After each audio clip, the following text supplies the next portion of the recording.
Good morning to all. இப்போ next வந்து parallel forces. ஓகேவா, ஃபோர்ஸஸ் டாப்பிக்கில் நம்ம இப்போ நெக்ஸ்ட் நம்ம parallel forces பார்க்குறோம். Computation of the resultant of two parallel force is not as simple as the computation of the resultant of two intersecting forces. Okay, என்ன சொல்லியிருக்காங்க, அந்த இன்டர்செக்ட் ஆகிற ரெண்டு ஃபோர்ஸும் அந்த parallel ஃபோர்ஸ்க்கும் வந்து சேமாக இல்லை, இதோட ரிசல்டன்ட் வந்து என்னவாக இருக்காது, சேமாக இருக்காது, சேமாக இருக்கணுன்ற அவசியம் இல்லை. parallel forces whose lines of action are parallel are called parallel forces. சிம்பிளாக முடிச்சிட்டாங்க பார். forces whose lines of action are parallel are called parallel forces. Okay, parallel lines அந்த ஃபார்மெட்டில் செயல்படுற விசைகளுக்கு என்ன பேர், the parallel forcesன்னு அர்த்தம். ஓகேவா, இணை கோடுகள் நினைக்கிறேன் parallel linesனால். சரி ரைட், அது ஃபார் எக்ஸாம்பிள் அதான் நம்ம சொல்லுவோம் எப்பயுமே, அந்த சின்ன வயசு வந்து ரயில்வே ட்ராக் சொல்லுவோம் இல்லையா, அதான் பேரலலுக்கு மெயினாக example. If their directions are in the same sense then they are called like parallel forces. ஓகேவா, அதோட டைரக்ஷன்ஸ் ரெண்டும் ஒரே சைடே இருந்ததுன்னா like parallel force, otherwise they are called unlike parallel force. Okay, ஒரே ஆக்சிஸில் போகுதுன்னா அது லைக் பேரலல், ஆப்போசிட்டில் போச்சுன்னா ஆப்போசிட் டைரக்ஷன் மாற்றி போச்சுன்னா அது அன்லைக் பேரலல் ஃபோர்ஸ். அது அன்லைக் பேரலல் ஃபோர்ஸில் மேக்ஸிமம் அதோட நெகட்டிவ் அப்படியே இருக்கும். ஓகேவா, அதோட நெகட்டிவ் இருக்கும். ரைட், அடுத்தது வேறு ஒரு புக் ஒர்க் இருக்குது. To find the resultant of two parallel forces acting on a rigid body. To find the resultant of two parallel forces acting on a rigid body. Already நம்ம parallel force resultant force பார்த்துருப்போம். ரெண்டு force இருந்தால் அதோட resultant force எப்படி கண்டுபிடிக்கிறது, அதோட magnitude எப்படி கண்டுபிடிக்கிறது, டைரக்ஷன் எப்படி கண்டுபிடிக்கிறதுன்றது என்ன பண்ணிப்போம் பார்த்துருப்போம். இப்போது அது ஸ்பெசிஃபிக்காக என்ன சொல்லிட்டாங்க, ரெண்டு parallel ஃபோர்ஸ்ன்னு சொல்லிட்டாங்க. ஓகேவா, டயக்ராமில் தான் மெயின் கதை இருக்குது. டயக்ராமை கொஞ்சம் நல்லா பார்த்துக்கும். நோட்டில் ஒரு சில இடத்துல ஐஜேன்னு போட்டிருக்காங்க, அதெல்லாம் கொஞ்சம் கரெக்ஷன்ஸ் இருக்குது, அது கொஞ்சம் கரெக்ஷன் பண்ணிக்கும். ஓகேவா, let the forces be, first அந்த மாதிரி கேஸ் ஒன்று பேரலல் ஃபோர்ஸ்ன்னு சொல்லிட்டாங்க இல்லையா, அதில் ரெண்டு கேஸ் வரும். ஒன்று parallel force like parallel force, இன்னொன்று அன்லைக் பேரலல் ஃபோர்ஸ். அதில் case one, let the force be parallel force like parallel force, namely F1i F2i. Okay, like parallel ஃபோர்ஸ்ன்றதுனால ரெண்டுமே பாசிட்டிவில் ஒரே டைரெக்ஷனில் எடுத்துட்டாங்க. ஓகே, ஒரே டைரெக்ஷனில் ஐன்ற ஐ டைரெக்ஷனில் எடுத்துட்டாங்க. ரைட்ஸ், next பாரு, acting at a1 and a2 respectively where I vector is the unit vector in the direction of the force. Okay, let E cap be the unit vector in the direction of a1 a2. first இந்த diagram பாரு. Okay, f1 எங்கே செயல்படுது, f2 எங்கே இருக்குது, அதை first பார்த்து. Right, first பாரு f1i, கீழே ஒரு கோடு போகுதா, இங்கே பாரு f2i, ரெண்டு இருக்கா. ரைட், அப்போ அதை எக்ஸ்டெண்ட் பண்ணி மீதி டயக்ராம்லாம் வரைஞ்சிக்கணும். ஓகேவா, அதை எக்ஸ்டெண்ட் பண்ணி என்ன பண்ணுங்களா, மீதி டயக்ராம்லாம் வந்து அந்த ஃபோர்ஸு அந்த ஐ வெக்டர் கரஸ்பாண்டிங் a1ல் f1 a1ல் ஆக்ட் பண்ணுது, f2 வந்து a2ல் ஆக்ட் பண்ணுது. ஐ டைரெக்ஷனில் இருக்க மாதிரி டைரெக்ஷன் மென்ஷன் பண்ணி போட்டாங்க. ஓகேவா, ரைட்ஸ், அது ரெண்டு இன்டர்செக்ட் ஆகிற ஒரு இடம் இருக்கும், அது ஓ. தற்சமயத்துக்கு எது மட்டும் தான் ஒன்றை இருக்கணும், இந்த f1 f2 அந்த ஓ a1 a2 மட்டும் இருந்தால் போதும். ரைட், அதை வச்சு மீதிலாம் என்ன பண்ணிக்கலாம், நம்ம டெவலப் பண்ணிக்கலாம். Right, introduce a force minus p cap at a1.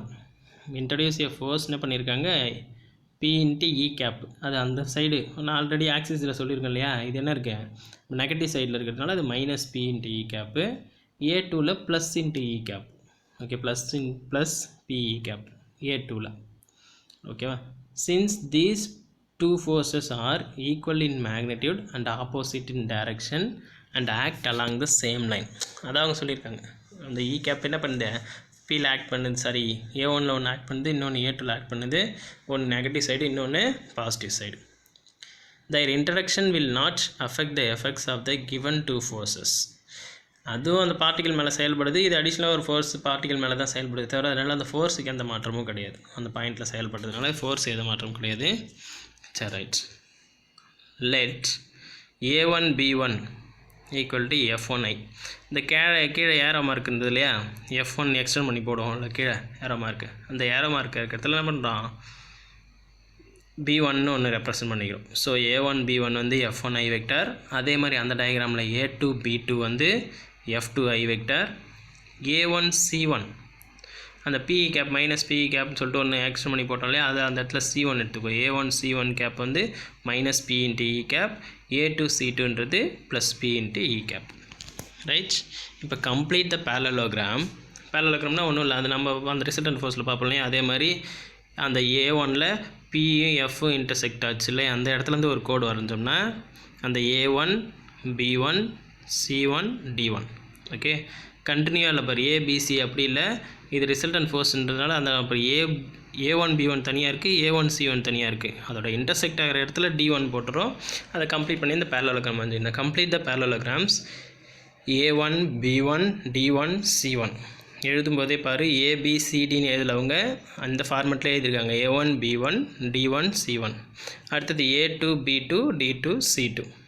Then the resultant of two forces F1 and I and minus P into E cap acting at A1 is, okay, resultant நம்ம எப்படி கண்டுபிடிப்போம், அந்த sum of the force, ரெண்டு ஃபோர்ஸையும் என்ன பண்ணுவோம், some பண்ணிக்கும். இந்த A1 D1ல் இங்கே பாருங்க, இங்கே டயக்னலில் போயிருக்கு A1 D1, அதான் resultant force.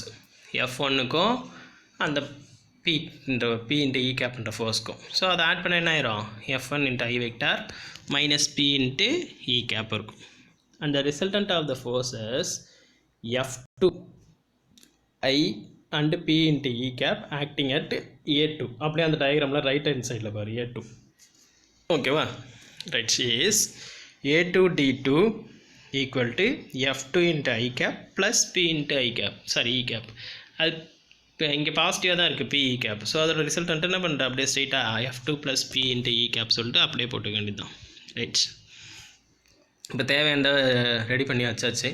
If the lines A1 D1 A2 D2 intersect at O, then the resultant of these two resultant is, ஓகேவா, ரெண்டு ரிசல்டண்ட்டை கண்டுபிடிச்சாச்சு. அந்த ரிசல்டண்ட்டை எக்ஸ்டெண்ட் பண்ணிவிட்டு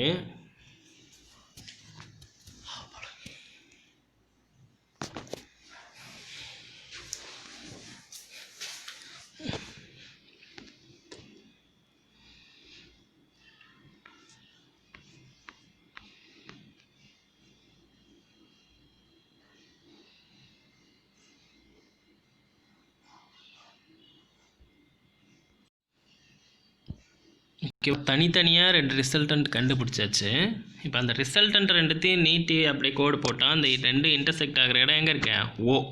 ஆல்ரெடி டாட் ப்ராடக்ட்டில் வச்சு அதையும் ஞாபகத்தில் வச்சுக்கோன்னு சொல்லிட்டேன். ஓகே, ஏன்னா அந்த இடத்துல என்ன பண்ணுவோம், இந்த A1 D1 A2 D2 intersect ஆகும். இது ஒரு ரிசல்டன்ட்டு, இது ஒரு resultant.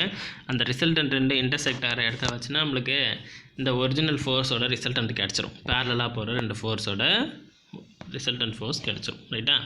if the lines A1 D1 and A2 D2 intersect at O, then the resultant of these resultant is, ஓகேவா, resultant A1 D1 plus A2 D2 ரெண்டுத்தையும் add பண்ண என்ன ஆகும், F1 into I vector minus P into E cap plus F2 into I vector plus P into E cap minus P into E cap plus P cap cancel ஆகிட்டு F1 plus F2 into I vector இருக்கும்.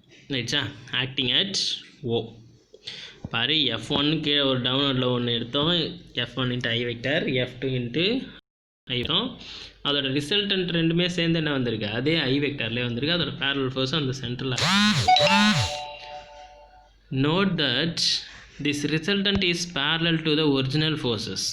Note that this resultant is parallel to the original forces. அதான் இப்போ சொன்னோம் இல்லையா, அதுக்கும் I வெக்டார்னே வந்திருக்கு. Right.